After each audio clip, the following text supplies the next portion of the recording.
Clear itu saya mau store modal atau mau ngasih pinjaman. Nah, ini kan sebenarnya opsi ataupun juga pilihan gitu loh sekalian.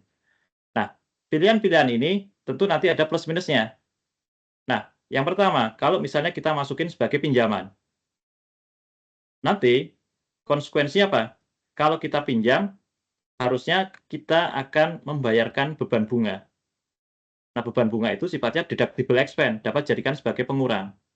Nah, oleh karena itu pikirkan, ini kan sebenarnya kan perusahaan ini kan punya dia juga ya. Nah, dia kan juga butuh return nih.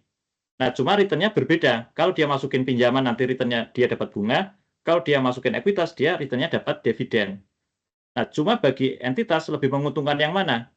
Nah, kalau dimasukin ke liabilitas, nanti kita memberikan bunga pada dia, maka di satu sisi dia dapat return, di satu sisi perusahaan dapat berupa komponen biaya tambahan, yaitu biaya bunga, dibandingkan kalau dimasukkan lewat ekuitas.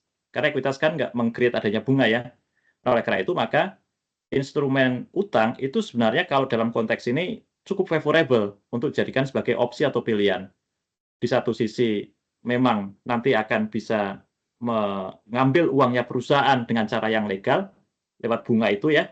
Kemudian yang kedua bagi perusahaan pun juga adanya tambahan deductible expense sehingga PP badannya pun juga akan menjadi berkurang. Nah, kalaupun mau dimasukkan sebagai ekuitas, ya itu juga pilihan juga sebenarnya. Nggak ada salahnya juga. Sebagai ekuitas, nanti kalau kita perhatikan, dia akan mendapat bagian berupa dividen. Tetapi kalau tadi kita simak, dividen itu kan tepatnya di bawah ya. Ngambil jatahnya negara dulu, lewat pajak, baru kemudian sisanya baru diambil para pemegang saham. Nah, tapi kalau kita ngambil lewat instrumen utang, nanti jatah kita itu di atas. Karena kita ngambil dari biaya, biaya bunga. Nah, dengan demikian maka silakan saja, ini bukan sesuatu yang saya sarankan ya, tetapi ada plus minusnya masing-masing konsekuensinya terkait dengan hal itu. Nah, tetapi kalau secara perpajakan dalam konteks tax planning sih penggunaan instrumen utang itu cukup menguntungkan bagi kita. Yang tadi saya sampaikan, bagi kita itu akan menambah deductible expense, mengurangi PP badan kita pastinya ya. Sementara bagi pemegang saham, karena itu kan pemegang saham dia, pemegang saham kita juga sebenarnya ya, dia bisa ngambil jatah dari perusahaan itu lebih dulu daripada negara, yaitu lewat biaya bunganya. Nah, itu keuntungan dari penggunaan utang di atas ekuitas. Jadi silakan aja di-create sedemikian rupa. Tetapi memang kalau Bapak Ibu mau memberikan pinjaman itu kan ada syaratnya ya dari pemegang saham.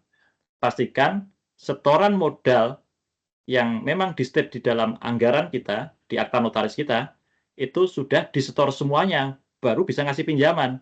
Tetapi kalau ada bagian porsi saham yang belum di-store pemodal, misalnya modalnya itu harusnya 100, tapi pemodal baru masukin uang 20, dia nggak boleh masukin pinjaman. Dia harus memenuhi dulu modalnya, selesai, baru kalau sudah baru dia bisa masuk lewat pinjaman itu. Memang ada syaratnya ya, di PP 94 itu ada 4 syarat kalau nggak salah. Modalnya udah di-store semuanya, baru bisa ngasih pinjaman. Kemudian perusahaan tidak perusahaan dalam posisi rugi sehingga dia mengharuskan untuk ngambil pinjaman, dan kemudian ada beberapa syarat lagi. Nanti silakan dicek. Nah, lebih kurang seperti itu. Kalau semuanya nggak ada masalah, ya lebih baik saya pikir sih lewat pendekatan utang ya, utang dari pemegang saham. Lebih kurang gitu. Tapi nanti detailnya silakan dikaji ya, dibikin semacam ilustrasinya, di running, nanti akan menghasilkan angka-angka yang saya pikir bisa dipakai sebagai dasar untuk ngambil keputusan. Mungkin gitu Bu Eni. Pak, kalau setorannya dianggap sebagai piutang pemegang saham, gimana Pak?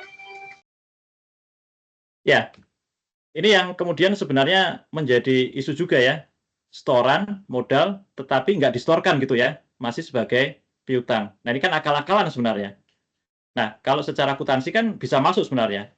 Ekuitasnya nambah gitu ya, tetapi uangnya nggak masuk. Nah, oleh karena itu kita akan mencatatkan itu sebagai piutang. Ya, silakan aja, tetapi ini memang rentan untuk menjadi masalah sebenarnya. Kenapa? Ya karena memang tidak ada uang setoran masuk yang sebenarnya. Ya meskipun secara bisnis kan mungkin ya, masukin uang, tetapi sebenarnya uangnya nggak ada, tetapi sebagai balancing-nya diakui sebagai piutang. Nah ini nanti akan menimbulkan komplikasi-komplikasi lebih lanjut pastinya. Nah nanti coba saya cek detailnya ya, karena memang ada beberapa komplikasi-komplikasi yang harus kemudian dicek lebih lanjut. Bisa-bisa, tetapi itu nanti akan menimbulkan beberapa konsekuensi yang kadang tidak kita duga pastinya. Mungkin gitu Bu Eni. Baik, terima kasih Pak.